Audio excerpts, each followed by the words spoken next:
Paz do Senhor, irmãos. Boa tarde. Como sempre, muito nervoso. Vocês viram, derrubei a água já quase desmaiando. Mas amém. Queria compartilhar algo que o Senhor tem colocado no meu coração já há algum tempo. Mas antes eu queria falar um pouco sobre o tema do ano. Quando o pastor anunciou que nós iríamos passar de novo pelo tema da frutificação, tomei até um susto, um espanto. Confesso que eu não esperava, passarmos de novo por essa lição. E aí eu fiquei me perguntando: Deus, por que vamos passar de novo por essa lição, Eu repeti algumas vezes quando eu estudava. Eu repeti 3 anos seguidos o primeiro ano. E toda vez que eu repetia o primeiro ano, era porque alguma coisa eu não tinha aprendido. Eu não tinha entregado alguma coisa. Eu jogava futebol, como vocês sabem, então eu um ano fui convocado para a seleção brasileira. Aí subi de categoria. Aí naquela época que eu jogava, eles não ligavam muito se estudava ou se jogava. Eles queriam que jogasse. Aí fui convocado, fui para a Inglaterra, fiquei 40 dias fora, perdi aula. Aí quando eu voltei, o treinador me subiu para a categoria mais velha e falou assim: você pode escolher ou treinar de manhã ou ir para a escola. A gente vai treinar 2 períodos. Eu ia treinar, eu não ia para a escola. Aí repeti. Aí depois subi profissional, aí joga na quarta, concentra na terça. Aí quando o jogo é no sábado ou no domingo viaja, às vezes na sexta. Então eu não conseguia ir, então sempre faltava alguma coisa. Então eu não conseguia passar dessa série. E aí eu parei de jogar, fui fazer algumas coisas, comecei a trabalhar na Gerando Falcões, estou lá até hoje, já há 14 anos. E quando eu comecei a trabalhar lá, eu comecei a trabalhar dando aula de futebol. Eu fiz faculdade de educação física. E o que aconteceu? Eu fiz a faculdade inteira. Aí na hora de postar o último estágio, era separado, em nenhum e dois eu postei junto. Aí fui lá, falei com o tutor da aula, ele falou assim: não, tá tranquilo, pode ir que tá resolvido. Isso aí na hora de dar a nota E aí depois eu fui pegar o diploma e ele falou: não, vai ter que fazer estágio de novo. Eu falei: nossa, mas a gente tinha conversado, eu já não achava mais quem que era o coordenador do outro ano. Eu falei: minha vida mudou. Eu falei pra ele assim: não vou fazer também, não vou. Estou trabalhando com outras coisas, deixa isso pra lá. Aí quando foi ano passado eu falei assim: amor, eu vou lá ver esse estágio aí, pra mim fazer. Aí eu cheguei lá, falaram assim pra mim: agora pra fazer estágio tem que fazer mais 15 matérias. Porque a grade mudou. Aí na hora eu fiquei muito bravo. Falei: não, vocês querem só o dinheiro, eu pago o dinheiro, Porque é muita injustiça. E aí eu fiquei pensando depois. Em Hebreus, não precisa nem abrir, eu vou ler rapidinho. Hebreus 12, 11 diz assim: nenhuma disciplina é agradável no momento em que é aplicada. Ao contrário, é dolorosa. Mais tarde, porém, produz uma colheita de vida justa e de paz para os que assim são corrigidos. Aí eu fiquei pensando: se eu fizer essas 15 matérias, com certeza vou ser um profissional melhor. Porque as coisas se atualizam. E eu comecei a fazer uma reflexão sobre o ano da frutificação. Para nós que já passamos por ele, será que nós não deixamos de fazer alguma entrega? Será que não faltou alguma coisinha? Por isso nós vamos passar de novo? Para aqueles que vão passar pela primeira vez, que privilégio! Porque com certeza teremos mais matérias nessa grade. Mas uma coisa é certa: se nós todos nos dedicarmos, absorvemos todas as palavras que aqui forem ministradas, todos os cultos, todos nós sairemos no final do ano melhores. Então essa é a reflexão que eu fiz sobre o ano da frutificação. E espero que você também encare dessa forma. Que Deus está nos capacitando para ficarmos melhores do que somos.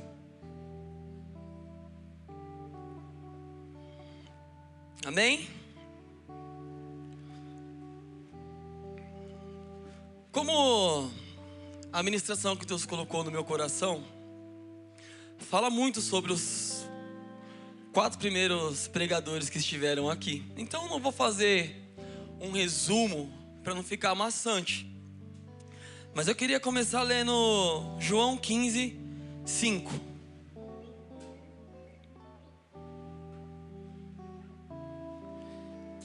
Eu sou a videira, vós sois os ramos.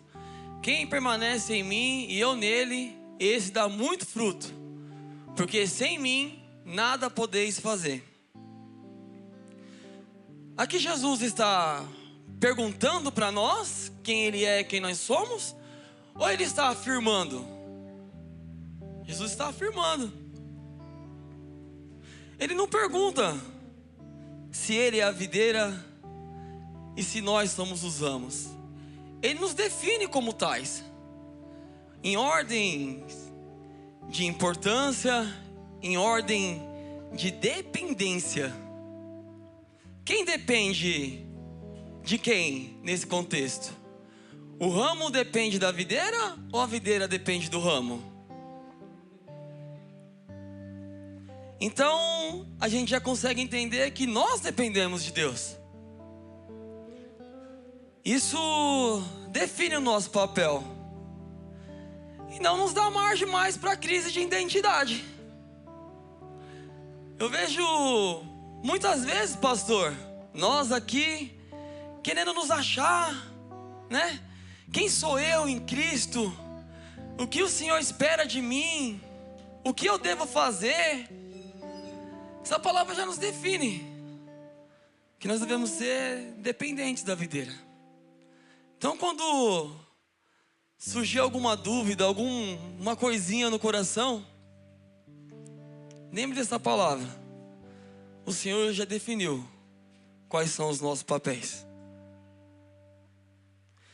E dito isso, a pergunta que Deus fez no meu coração é: que tipo de ramo eu tenho sido? Porque o tipo de ramo define o tipo de fruto. Ramo forte produz fruto forte. Ramo saudável produz fruto saudável. Ramo firme produz fruto maduro. Mas ramo fraco produz fruto fraco. Ramo negligente produz fruto comprometido. Ramo desconectado não produz fruto nenhum. Então nesse contexto nós já definimos que Cristo é a videira, Deus é a videira. Quem é dependente de quem? Já definimos que nós somos os ramos. João 15, 1 fala assim: eu sou a videira e meu pai é o lavrador. Eu sou a videira e meu pai é o agricultor. Aquela versão da minha está diferente. A videira é Cristo.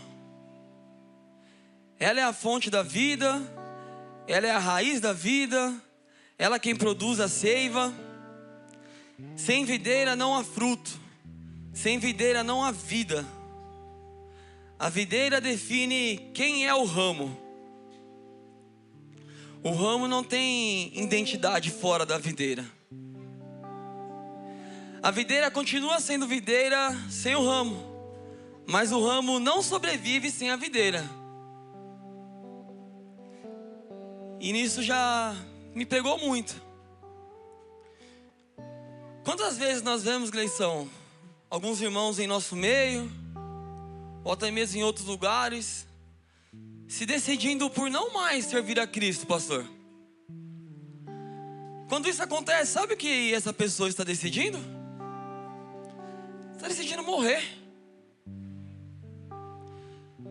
E muitas vezes nós não se importamos com isso. As pessoas saem do nosso meio e para nós é mais um número que saiu do grupo. Muitas vezes a gente nem sabe quem é. As pessoas estão decidindo morrer e nós estamos preocupados só com nós mesmos. Preocupados em recebermos da videira a nossa parte.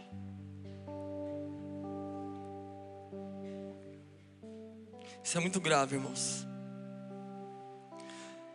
E já em definições de papéis, qual é o papel do ramo?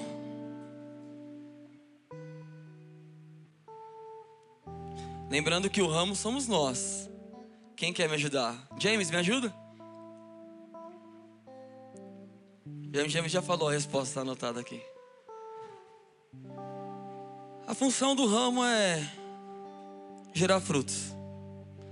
João 15:4 diz assim: permaneçam em mim e eu permanecerei em vocês.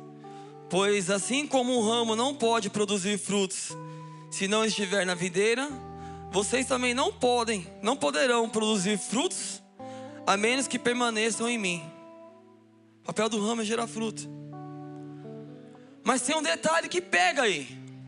Não sei se vocês já conseguiram entender. O ramo não vive sozinho. O ramo não produz sozinho. O ramo depende totalmente da videira para produzir. Se nós deixarmos um ramo aqui no chão, dependendo do tipo do ramo, ele vai morrer. Uns um pouco vai resistir um pouco mais, outros um pouco menos. Mas o fato é que se o ramo estiver desconectado da videira, Paulinho, ele morrerá. A força para frutificar não está no ramo, está na conexão com a videira. E aí nós podemos nos enxergar um pouco. Se na nossa vida nós não estamos produzindo frutos, por que será? Será que nós estamos conectados de fato na videira? Porque é impossível um ramo que esteja conectado na videira não dar frutos. Trazendo para o nosso contexto espiritual, irmãos.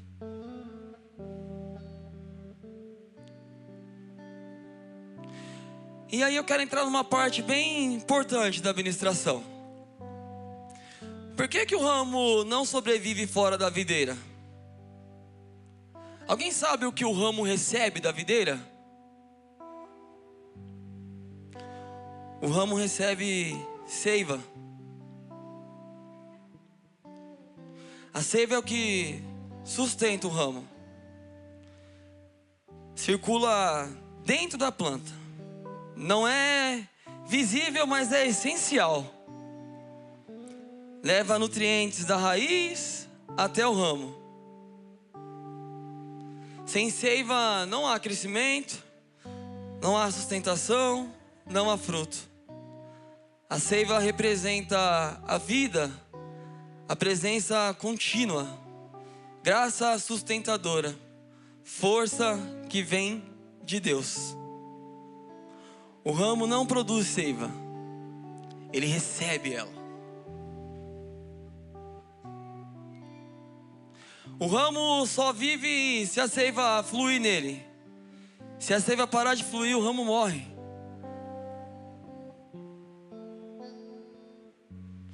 Nós sabemos que somos ramos enxertados na videira. E nós temos que lembrar todo dia que se nós nos afastarmos da videira, nós fatalmente morreremos.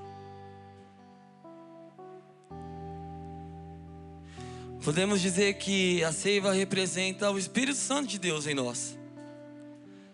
Que sem Ele nós não existiríamos aos ataques do inimigo, às afrontas desse tempo. E para que devemos dar fruto? Para que devemos frutificar? João 15:8 diz assim: quando vocês produzem muitos frutos, trazem grande glória ao meu Pai e demonstram que são meus discípulos. O fruto é a evidência visível de uma vida invisível. Quando nós produzimos frutos, não é para nossa glória. Quando nós produzimos frutos, a glória não é do ramo, porque o ramo é só um caminho. A glória é da videira.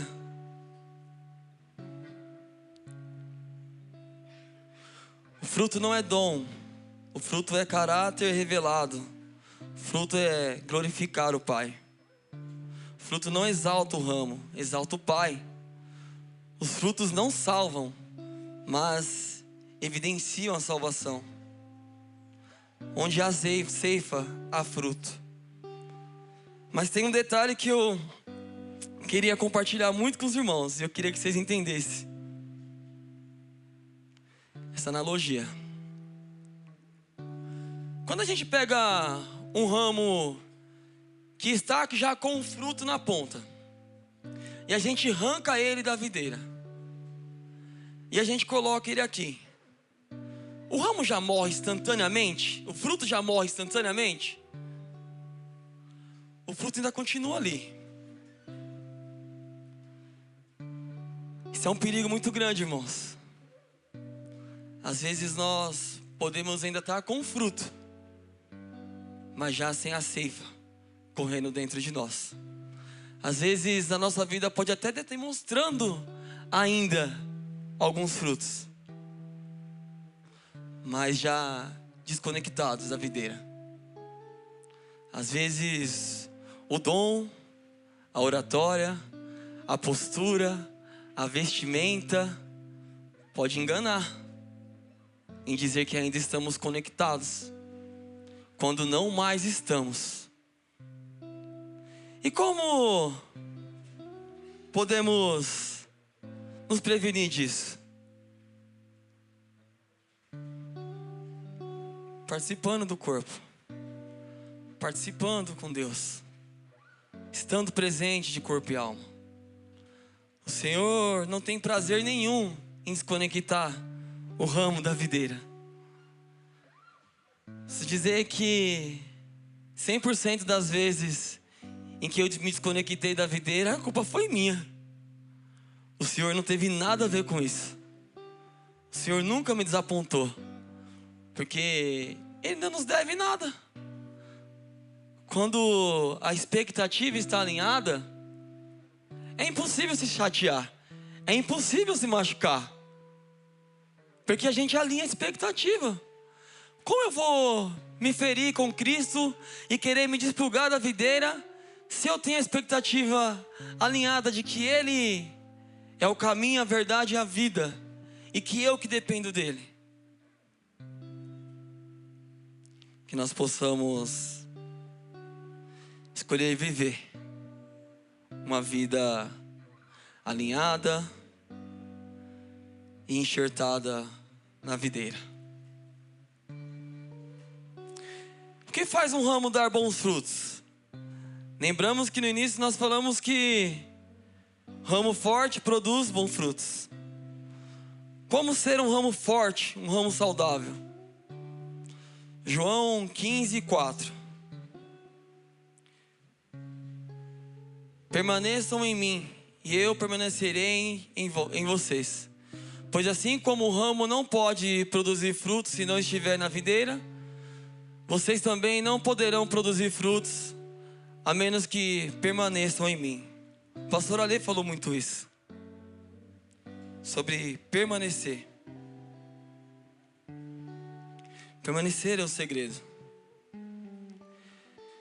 Permanecer não em emoção quando o louvor está tocando. Permanecer de verdade no Senhor. Permanecer é decisão diária. Continuar ligado é depender de Deus em qualquer circunstância. Constância. Constância não é intensidade momentânea, é fidelidade diária. E a gente confunde muito isso, né? Aquele irmão tá sempre constante aqui, sempre tá pulando, sempre tá... Mas no dia a dia, e as atitudes? E as escolhas diárias? Como estão?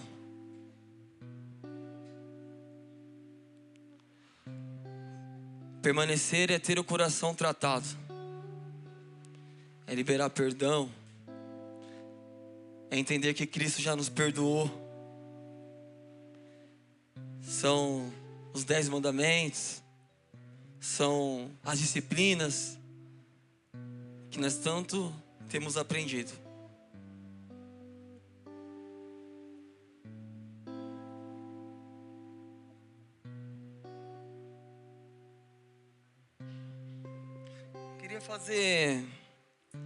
Eu coloquei aqui nas minhas anotações um alerta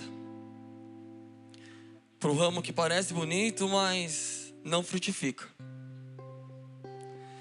Marcos 11, 12, eu acho que até o 14, diz assim: na manhã seguinte, quando saíram de Betânia, Jesus teve fome. Viu que a certa distância havia uma figueira cheia de folhas. Foi ver se encontrava figos, no entanto, só havia folhas. Ela tinha folhas, ela parecia saudável, ela chamava a atenção de longe, mas não tinha fruto quando chegava perto. Muitas vezes, assim somos nós, irmãos. Parecermos de longe dar frutos. Às vezes a nossa rede social é incrível. Às vezes as nossas postagens, as nossas mensagens no grupo, mas porque é de longe. Mas e perto, Jean? E quem caminha com você? O tio Ké falou isso, que na fábrica tinham outra impressão sobre ele. E quem fica mais perto do tio Ké? Nós aqui aos domingos? Ou quem está com ele todos os dias no serviço?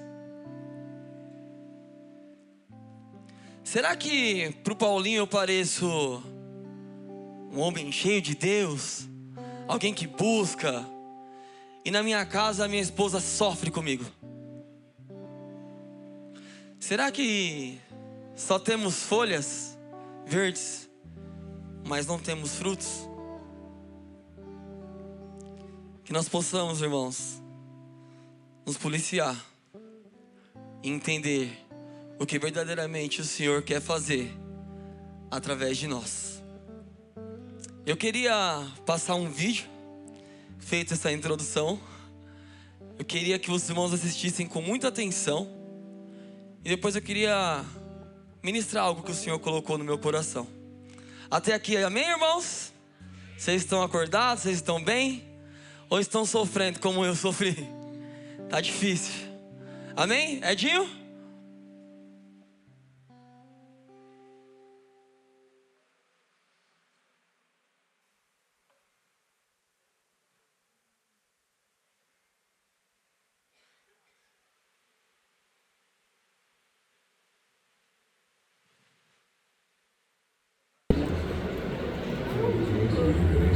Manoá e sua esposa seguiram todas as instruções do anjo. Em pouco tempo, as palavras do anjo se cumpriram. A esposa de Manoá deu à luz um filho, e eles o chamaram de Sansão, que significa pequeno sol. A criança cresceu e o Senhor o abençoou, e o Espírito do Senhor começou a agir nele enquanto estava em Maanedã, entre Zorá e Estaol. Desde jovem, Sansão demonstrou uma força prodigiosa que não era comum. Ele sabia que tinha um propósito especial e foi criado com um sentido de missão. Sua educação foi marcada por uma profunda fé em Deus e um compromisso com o voto nazireu, que incluía não cortar o cabelo, não consumir bebidas alcoólicas e evitar qualquer coisa impura. A cada ano que passava, Sansão se fortalecia, tanto física quanto espiritualmente, preparado pelo Senhor para a grande missão que tinha à sua frente. Sansão sabia que Deus tinha um plano para ele. Sua força não era apenas física, mas também espiritual. Ele era um símbolo de esperança para o povo de Israel, que ansiava por libertação da opressão filisteia. E assim, com a bênção e a direção de Deus, Sansão estava destinado a se tornar um dos juízes mais famosos e poderosos da história de Israel. Parte 2. Encontro com Dalila. A história de Sansão continua com seus impressionantes feitos de força e bravura.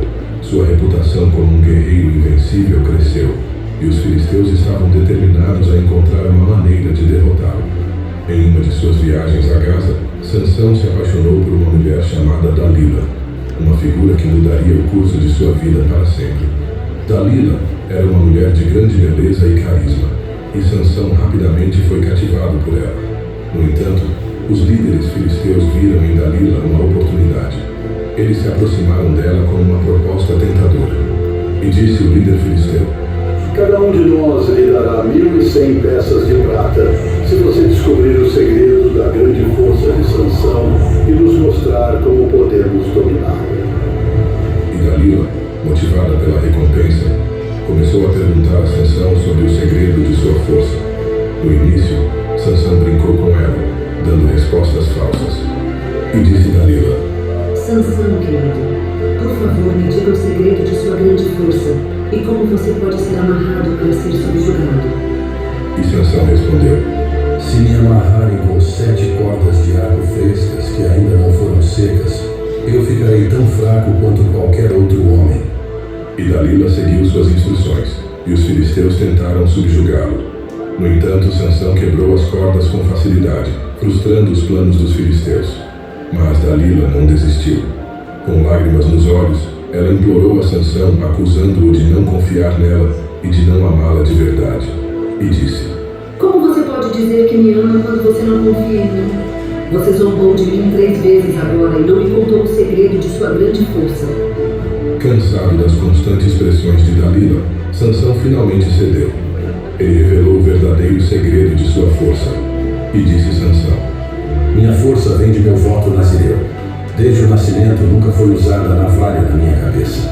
Se meu cabelo for cortado, minha força me abandonará e ficarei tão fraco quanto qualquer outro homem.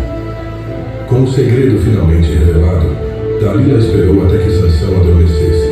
Ela então cortou suas 7 tranças e chamou os filisteus. Com sua força divina retirada, Sansão foi facilmente capturado.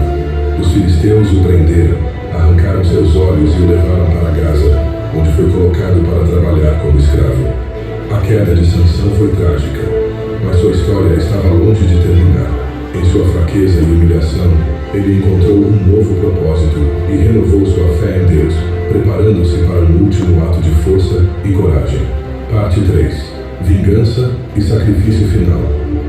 Sansão, agora cego e humilhado, foi levado para Gaza, onde foi forçado a trabalhar em um moinho.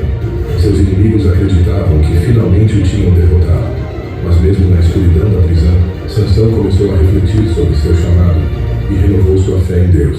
Senhor, fui fraco e falhei, mas sei que ainda há força em mim, pois sou teu servo.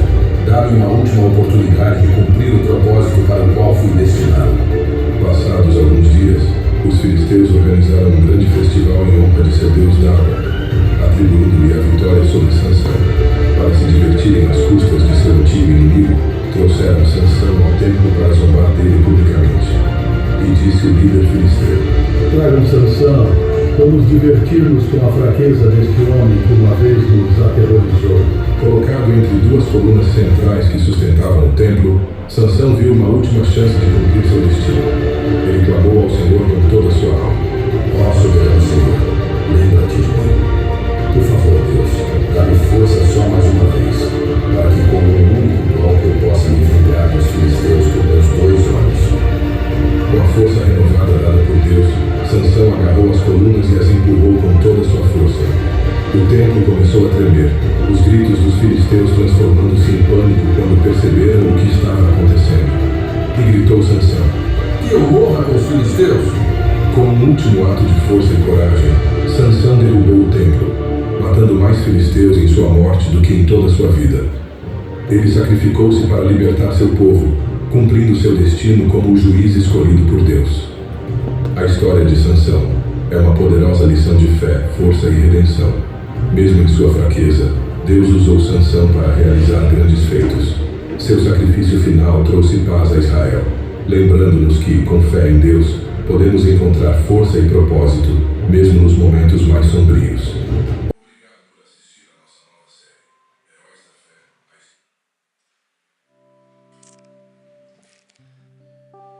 da Fé. Lendo a história de Sansão, o Senhor foi falando muito comigo. Sansão era uma criança, um jovem separado por Deus, que tinha um voto muito específico, um voto que sustentava a sua força. Sansão era enxertado à videira, ele dependia totalmente dela. A força não era de Sansão, a força era de Deus, que agia através de Sansão.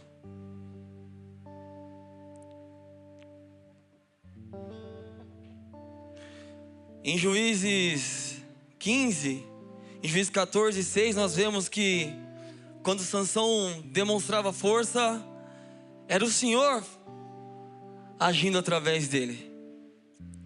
No 15, 14 também, quando Sansão demonstrou força, a palavra nos mostra que era o Senhor agindo através dele. O Espírito do Senhor vinha com força sobre ele. A força vinha do Espírito do Senhor. Assim como o ramo recebe ceifa, Sansão recebia a força da presença de Deus. Ele não produzia força, ele participava da força. Só que Sansão, assim como nós, muitas vezes brincou com o Senhor. Sabe como a Cris falou que muitas vezes nós fazemos, que o pecado está aqui, a gente vai até a beirinha e volta. O pecado está ali, a gente vai até uma parte e volta. Aí a gente começa a cair e nós falamos, não, Senhor, nos ajude e volta. Assim foi com Sansão. A palavra nos diz que Dalila perguntou uma vez para ele qual era o segredo da sua força. E ele falou, se você fizer tal coisa, eu perco as minhas forças. Brincando, zombando. Assim somos nós. Ah não, até aqui eu posso ir. Até aqui eu ainda consigo continuar enxertado. Sabe quando a gente era criança, que a gente ficava brincando de pega-pega, e tinha um lugar que era o pique, como é que fala? O Jique, daí você fazia assim, ó, tô aqui ainda, não pode me pegar. Aí quando alguém mais chegava, você soltava, você corria. Assim somos nós, irmãos. A palavra nos diz que de novo ela pergunta, Sansão, qual que é a sua força? E de novo ele conta uma outra história. E aí o que acontece? Não, ele consegue se sustentar porque ele ainda estava, um pouquinho grudado. E a palavra nos fala que uma terceira vez acontece isso.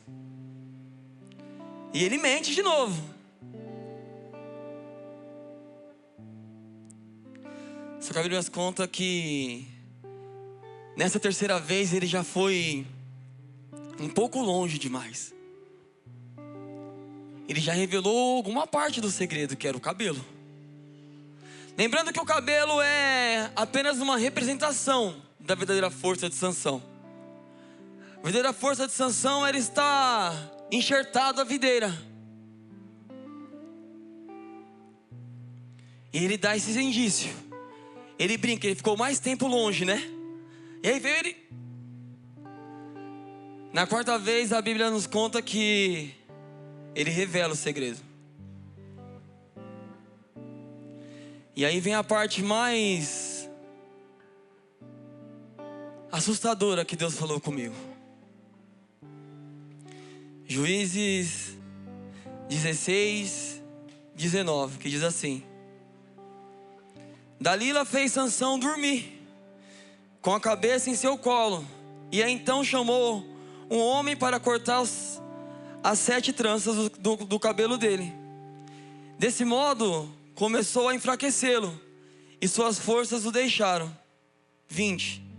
Então ela gritou: Sansão, os filisteus vieram atacá-lo. Ao acordar, ele pensou: farei como das outras vezes e me livrarei deles. Não sabia, porém, que o Senhor o havia deixado. Não sabia que o Senhor o havia deixado. Irmãos, o que Deus está querendo falar conosco nessa tarde é que nós estamos brincando muito com o pecado. Nós estamos brincando muito com a nossa vida com Deus. Nós não temos levado a sério do jeito que temos que levar. E tá perigoso, irmãos, a gente não mais conseguir derrotar os nossos amigos. Tá perigoso, irmão, nós precisarmos da nossa força que vem do Senhor e ela não está mais na gente. E o pior, irmãos, que pode ser de surpresa. Ninguém cai de repente, irmãos. Ninguém deixa de vir de uma hora para outra. Ninguém quer abandonar a comunidade de uma hora para outra. O casamento não acaba de uma hora para outra. A gente não pega a birra dos pastores, dos presbíteros, do irmão que está do nosso lado de uma hora para outra. As coisas vão acontecendo porque nós vamos permitindo acontecer. O nosso coração vai mudando porque nós vamos deixando ele ser mudado, Tiago. As coisas começam a soar diferente em nossos ouvidos porque nós começamos a ouvir outras coisas. Nós começamos a enxergar as coisas diferente porque nós queremos ver diferente.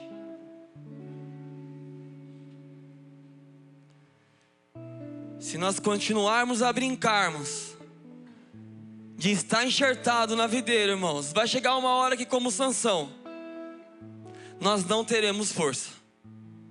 Sabe aquela conversa? Não participa. Não participa, não é bênção, não traz nada para a sua vida. Sabe aquela roda? Não fica. Porque você pode ser pego sem força. Sabe aquele burburinho, aquela fofoquinha? Fique isento. Eu falo com o Bernardo bastante, a gente conversa, né? E às vezes em escola acontecem aquelas confusãozinhas da adolescente. Ele falou assim um dia pra mim, eu acho que é o Cauã, né? Falou: pai, o Cauã nunca tá em confusão nenhuma. Eu quero ser o Cauã. Só que como nós somos? A gente está em toda confusão, irmãos. A conversa nem é com nós, a gente para saber o que aconteceu. Aí depois a gente fica reclamando porque o nosso coração tem mudado, porque a gente não mais tem comunhão, porque a gente mais não quer vir. Fica dando conversa, ouvido para todo tipo de conversa. Agora pro culto é difícil de vir. Mas se o Tony gritar ali: irmão, vem saber da conversinha. Opa! A gente tá lá, dando a nossa opinião, né? A gente tá lá, fora do pique, né? Falando. Aí tá lá, participando. E tá lá, murmurando. E tá lá achando ruim. Aí daqui a pouco o coração tá quase se revelando. E a gente: opa, não, voltei. Deu tempo. Dessa vez deu tempo. Tô aqui com a mão de novo.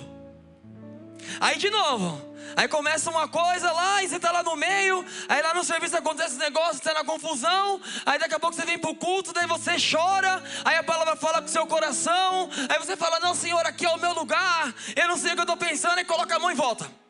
Senhor, eu tô enxertado de novo. Ó, tô firme. Ó, Lê, tem até fruta aqui. Ó as folhas verdinhas. Ó essa semana como eu tô. Essa semana eu tô da hora. Aí chega segunda-feira de novo. Conversinha. Aí não tem conversinha nenhuma, a gente chama alguém para fazer a conversinha. Não tem nenhum tumulto, eu vou causar o tumulto. Eu vou aprender, eu vou inventar alguma coisa que está muito calmo. Aí a gente fica fora da videira, né? Fora. Aí a palavra vem, daí a crise nos alimenta lá no grupo, aí tem um estudo. Daí a gente fala: não, Deus, vem cá, eu vou pôr a mão de novo. Vou ficar. Só que pode chegar a quarta vez, irmãos. E a gente pode ser pego de surpresa. Eu entendo que a quarta vez Sansão já estava tão longe, Ale, que ele não mais conseguiu alcançar. E a Bíblia conta que ele foi preso e ele ficava, né? Meu Deus, e agora? E furaram os olhos dele. E as coisas foram piorando, porque quando a gente cai pro mundo, irmãos, aí vai ficando pior. Um abismo chama outro abismo, né? Uma confusão chama outra confusão. Aí daqui a pouco sabe o que acontece? O mundo começa a zombar de nós. Os nossos amigos, os nossos parceiros do mundo começam a zombar de nós. Sabe por quê? Porque a gente não se encaixa ali. Aí acontece igual que já ministrou uma vez. A gente não aproveita nem o mundo e nem a igreja. Porque a gente está aqui pensando assim: ai, que bom seria estar lá, porque eu teria liberdade, ninguém ia me cobrar. Eu poderia sair no domingo para almoçar com a minha família. Eu não teria que vir na vigília. Aí quando você está lá, você fica assim: ai, mas meus irmãos estão lá no culto. Quem será que está pregando? Qual será que é a palavra? Não, deles falam assim: vamos fazer tal coisa. E você fala: não, isso eu não posso. Isso eu não consigo ir. Então você não consegue nem estar 100% lá, nem 100% aqui. Então você não fica nem fora e nem enxertado. Você fica brincando. Que vida desgraçada, né? E o tempo passa e nós não saímos disso. Estão entendendo, irmãos, o que o Senhor está falando com a gente nesse começo de tarde? Chega de brincar. Ou nós estamos de fato enxertados, ligados com o Senhor, ou então vamos aproveitar o mundo mesmo. Vamos embora. Aí se arrebenta todo, se desgraça, aí volta, se der tempo. Que possa ser que não dê tempo. No fim do ano a Anice me deu um ramo, né? Eu nem sei o nome do ramo lá. Aí eu levei pra casa e eu esqueci de plantar. Aí quando minha mãe viu lá, minha mãe falou assim: vai morrer. Eu falei: mas será que dá tempo de salvar? Preocupado, né? Que foi um presente que eles ministrou na minha vida. Eu falei: não quero, né? Será que dá tempo? Minha mãe: vamos ver. Aí ela foi lá, preocupada, ela foi lá, plantou. E você vê, foi em dezembro. Foi essa semana agora, ela falou assim: você viu? Deu um raminho lá. 2 meses de sofrimento por ramo. Vocês estão entendendo? Deu para entender? Aí a gente fica brincando. Aí ela cai pro mundo, se arrebenta lá. 2, 3, 4, 5 meses. Aí quer voltar. Aí o Senhor misericordioso nos planta de novo, nos enxerta. Mas aquilo nos causa tantas coisas, irmãos. Tantas coisas, eu já passei por isso. Hoje o que me aconteceu aqui nessa manhã foi incrível, porque nós somos assim. Nós temos dificuldade em perdoar e nos perdoar. Nós somos. Porque às vezes nós deixamos de ser enxertados, vamos para o mundo, ou até mesmo estamos aqui mais brincando e aprontamos fazendo muita merda. E aí quando a gente se dá por si, a gente quer voltar e fica assim: mas eu não sou digno, eu não posso. O que estão pensando de mim? Deus não me ama. Que sofrimento que a gente causa para nós mesmos, irmãos. Que sofrimento. Precisa passar por isso, Paulinho? Às vezes a Lana quer fazer alguma coisa que eu sei que vai dar ruim, mas aí você fala: vou deixar, porque ela tem que entender para depois ela não fazer de novo. A gente brinca, né? Que a gente saiu, que montou a igreja. Irmãos, eu vou ser bem sincero para vocês: eu não me arrependo. Tenho muita mágoa, mas hoje eu já sei o que eu não quero mais fazer. Eu já sei o que eu não posso mais fazer. Vocês estão entendendo? Desculpa, não sei nem se é certo eu estar falando isso, mas eu estou falando a verdade do meu coração. Eu não penso nem por um segundo em fazer de novo. Hoje eu quero me convidar todos, vamos, tchá, conversinha. Aí fala assim: não, agora a gente leva o Ale, a gente leva a Tati e tal. Vai ser diferente. Vai ser a gente começa a pagar o pessoal do louvor, chama o Paulinho. Eu falo: não, pô. O Paulinho também já fez essa merda, ele não vai.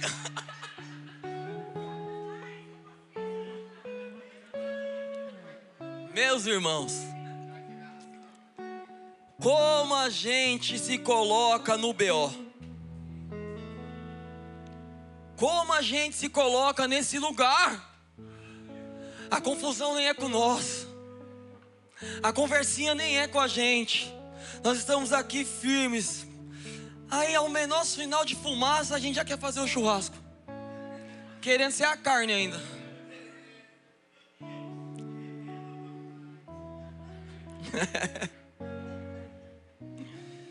Que o Senhor possa mudar os nossos corações, meus irmãos.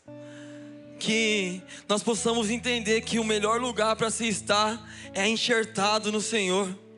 Que nós possamos não mais ter desejos de ficar fora dessa comunhão, fora disso. Que o nosso coração de fato vibre pelas coisas de Deus. Que a gente possa se abster de pecado, abster de rodas que não nos levam a nada. Que a gente possa querer ficar de fato enxertados na videira onde é o nosso lugar.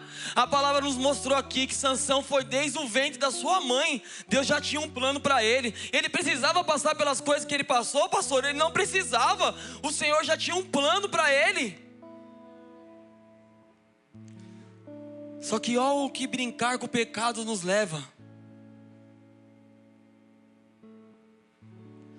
Nos leva a ficar cegos. Nos leva a distorcer as coisas. Nos leva a interpretar errado as coisas. Aí o tio Kevin aqui fala um negócio, bênção. Sou eu que não achei bênção. O que está errado? A palavra ou eu? É o meu coração? Eu não sei, irmãos, para que o Senhor está querendo falar isso. Eu sei que Ele queria falar isso para mim. Mas como anda o seu coração? Como andam as suas escolhas? Como andam os seus desejos? Irmão, se os seus desejos estão distorcidos, é porque você está fora da comunhão. Você não se encontra mais enxertado. Mas Deus é bom. E hoje Ele quer te enxertar de novo. Ele quer te perdoar e quer que você se perdoe. Ele quer te lembrar que você foi escolhido por Ele. Que Ele escreveu o seu nome no livro da vida. Que lá fora não tem nada melhor do que o que Ele tem para nos dar aqui dentro. E que se nós continuarmos aí por esse caminho, nós só estamos plantando sofrimento para colher coisas terríveis. Eu estou caminhando para o final, irmãos. Só que vocês viram que no último trecho do vídeo aconteceu a restauração.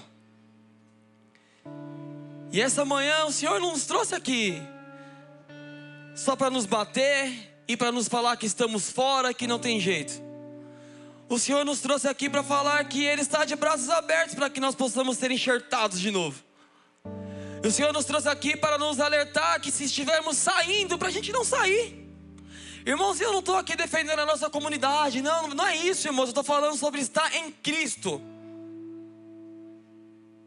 É sobre estar na videira. Eu não estou falando para você estar no aleiro, na crise. Não, é para você estar na videira. Vocês estão entendendo? Em Deus. E se estar em Deus para você é estar nessa comunidade, amém, aceita. Aceita. Eu achei que não era, tive que me pedir perdão e voltar chorando, ficar arrebentado. Paulinho também, o Tiquet também, então aceita. Se está na videira para você é estar aqui neste lugar, aceita, para de ser cabeça dura. Para de ligar toda semana falando que vai embora. Para de ficar enchendo o saco, mano. A verdade é isso. Porque eu já falei isso aqui antes. Os professores aí vão entender.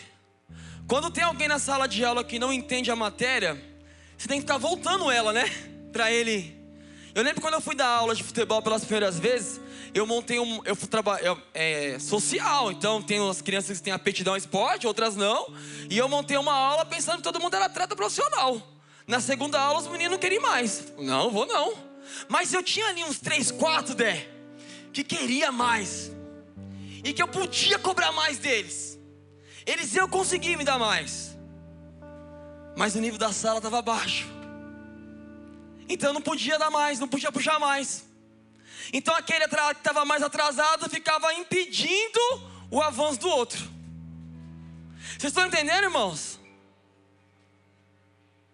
Às vezes a lição está querendo ser outra. Às vezes o Senhor nem queria que fosse o ano da frutificação. Já pensaram?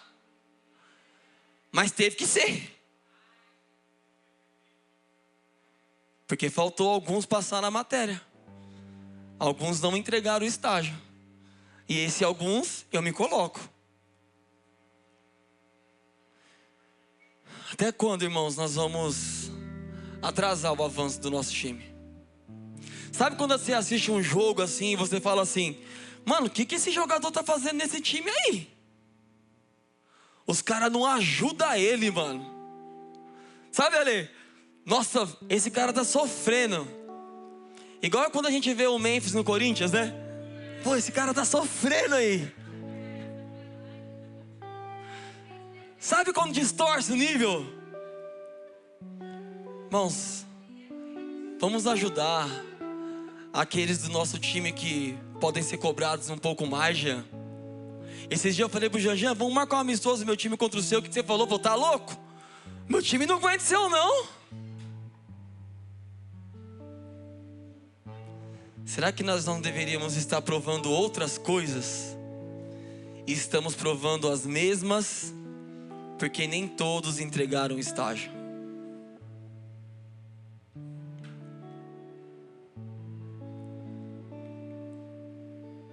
Juízes 16, 27 e 28.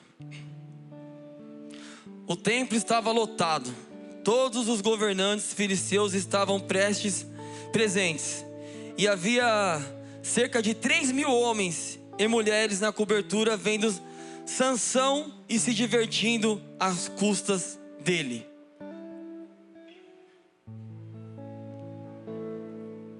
É isso que o mundo quer. Ele quer te convidar para depois rir da sua cara. Ele te faz um convite e depois destrói seu casamento. Ele te faz o convite e depois destrói essa relação com seus pais. Ele te faz o convite e acaba com sua corte. Ele te faz um convite e acaba com a criação dos seus filhos. E aí depois o que ele faz? Zomba, dá risada. Consegui. E aí ele paga o preço depois com você? Nada. A vida continua. E a gente fica sofrendo. 28 diz assim: então Sansão orou ao Senhor: soberano Senhor, lembra-te de mim novamente, por favor. Ó Deus, fortalece-me só mais essa vez. Permite que com um só golpe eu me vingue dos filisteus pela perda dos meus olhos.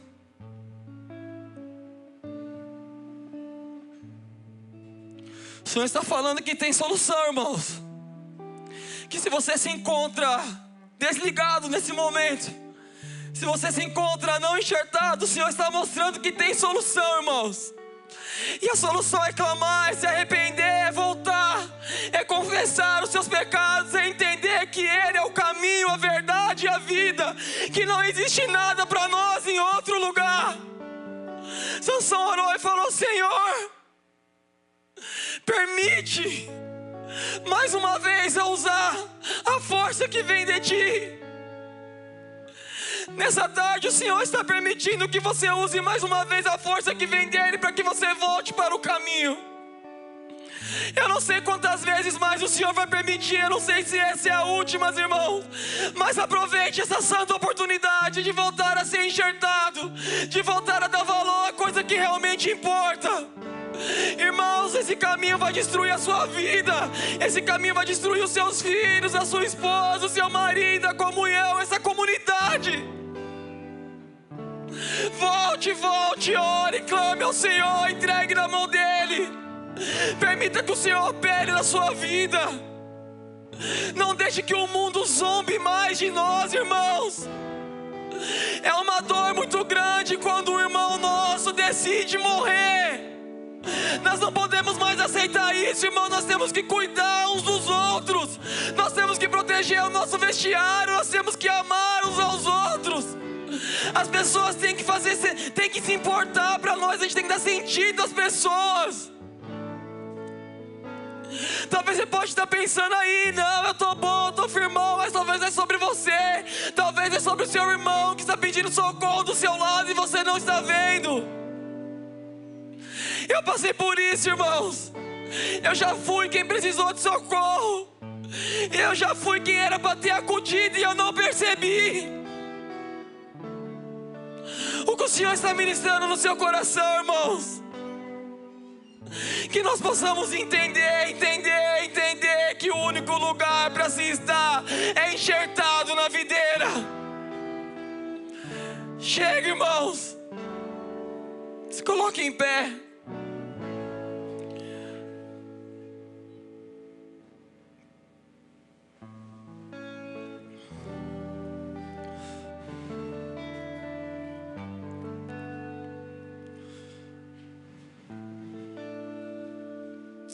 Sabe qual é a pergunta que o Senhor nos faz hoje? É se nós ainda queremos receber a seiva. É se nós ainda estamos querendo ficar enxertados na videira. Porque não é o chamado que te mantém forte, é a videira, irmãos, é estar enxertado. Não é o seu dom que te mantém forte. É o Senhor, é o Senhor, é o Senhor, é o Senhor. Hoje é dia de voltar. Porque quando há arrependimento, há restauração, há restauração. O Senhor, indiferente de nós que muitas vezes demoramos a perdoar, o Senhor te perdoa instantaneamente. Ele joga o seu pecado no mar do esquecimento. Ele te abraça, Ele te limpa, Ele te enxerta de novo. Ele corre ao seu encontro, assim como o pai faz com o filho que foi embora. Não fique acanhado, não fique com vergonha, não fique pensando que Deus está pensando de você. Nada disso importa. O que importa é voltar.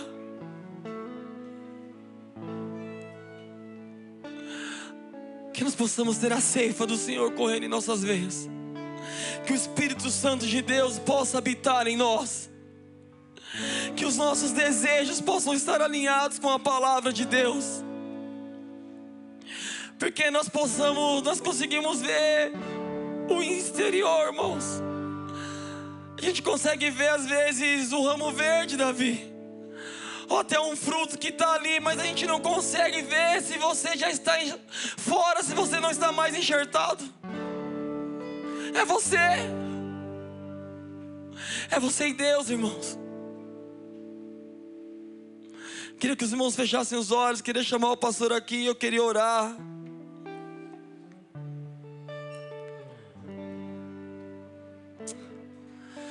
Ó Deus, nessa tarde nós nos colocamos à sua disposição, Senhor. Que o Senhor possa nos manter enxertados na videira verdadeira, Pai, da onde vem o nosso sustento, Senhor. Que nesse dia nós possamos entender que um ramo depende de estar enxertado, que não existe vida fora da videira, Senhor. Que o mundo quer nos destruir, o mundo quer nos desgarrar para depois zombar de nós, Senhor. Que nós possamos viver na integridade aquilo que o Senhor tem para nós, Deus. Eu te peço perdão pelas minhas más escolhas, Senhor. Eu te peço perdão pelo que eu faço que te fere, que te afasta de mim. Mas eu quero que o Senhor me ajude a continuar conectado a Ti, Senhor. Eu quero permanecer com escolhas diárias na Tua presença, Senhor. Nós não queremos mais participar de conversinha. Nós não queremos mais estar em confusão. Nós queremos ter comunhão, Senhor. Nós queremos cuidar uns dos outros. Nós queremos não mais atrasar os nossos irmãos. Nós não queremos lições repetidas. Nós queremos passar de fase. Nós queremos passar de ano. Nós queremos entregar o estágio. Nós queremos mais. Nós queremos mais. Nós não queremos mais só absorver de Ti. Nós queremos transbordar do Senhor. Nós queremos alimentar os órfãos e as viúvas, Senhor. Nós queremos ser socorro. Nós queremos ser, Pai, aquilo que o Senhor quer que nós sejamos. Nos ajuda, Deus, a escolher a boa parte. Nos perdoa e esteja conosco, em nome de Jesus.